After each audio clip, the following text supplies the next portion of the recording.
Hey guys, want to get you a video. We have Molly working around some pretty big distractions today. So, Voodoo, we've got some dogs. Voodoo, come. Just like running around. Voodoo, come. Good boy. It's hot.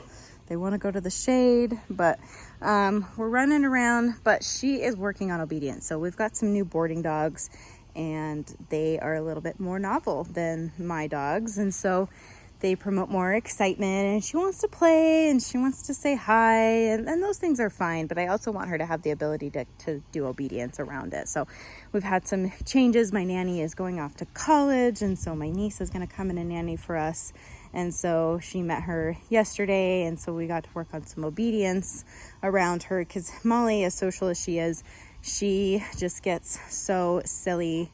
And that's a great opportunity, because the silliness is just a symptom of a state of mind, excitement, chaos, all that kind of stuff. And so we're seeing the symptom of what's going down deeper. And so I want to make sure that she has the ability to work through that kind of stuff really well. So what we're doing is I'm just having her, Molly, do some healing around the dogs, do some downstays as dogs are just kind of running around. It's been good for her, because even sometimes some of these dogs will come up and instigate play. Molly, heel, and she's gotta pay attention to me. Molly, heel. I'm not gonna let her sniff the ground. I want her to really hone in on paying attention to that heel position. So she's doing a lot better with the long line stuff. It helps me just walking her in general, whether that's walking like this or walking in the neighborhood or walking in a public setting. Down. Because I have a dog that can find the heel position and stay in that heel position, or if she gets out of the heel position, Molly, down.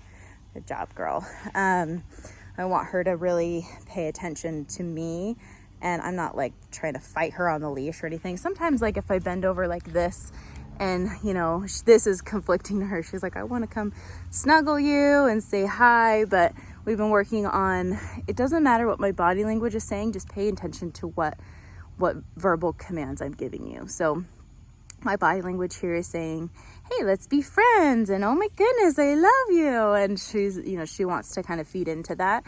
And that's going back into like kind of her chaotic state of mind, or as a dog comes up, hi, Bree. This is Bree.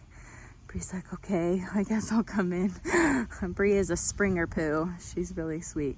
But yeah, so I want to make sure that she can really, pay attention to that kind of stuff. So really at this point, she's right where we need her to be obedience wise. It's just creating tons of depth so that, Molly, down. Good job. No chewing on things. So that way she understands it, despite ABC, D, E, F, G, all these things going on. And so tomorrow what we're going to do is we're going to build upon the task work that I've been working on with her, just her attend. And I'm going to try to get some trainers together and go do a field trip so we can practice this in public. Because that's one thing that she is still a little bit silly with, is when it's just me and her in a low distracting environment, whether I put all the dogs away and we're just in the backyard or in the garage or something. There's no distractions. Molly, down. Good.